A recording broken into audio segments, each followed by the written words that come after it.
Don't you think it's weird that a book doesn't exist sells so much? Let's see what the story of this book is. One day, a radio programmer gets bored of the type of person who pretends to read the book even though he hasn't read it, and made an offer to his listeners in his broadcast in the evening. What do you say if we all go to a bookstore tomorrow morning and ask for a book that doesn't exist? His idea was as follows. The book is called I, Libertine.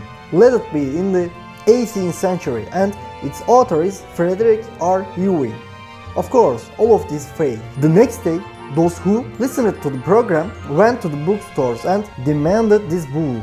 After 1, 3, 5 publishing houses started to receive a lot of requests about this book. The chain has spread so much that the New York Times newspaper included this book in its Sunday issue. But he couldn't write anything about its subject because the book has no subject. Or rather, there is no book. Do you think the types that the radio host gets annoyed with have learned their lesson?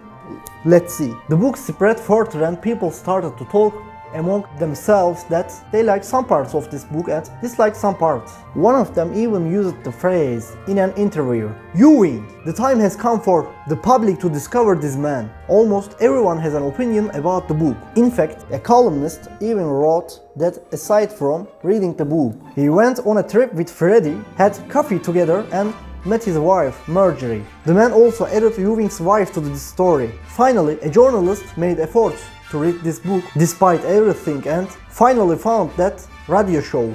Of course, he understood that it was deception. But after all these events, publishing houses reached out to that radio programmer and asked him to write this book. He accepted and wrote. And very soon after the book was published, it really hit the bestseller list. It is a different story, yeah? The book has arrived at its predetermined destination.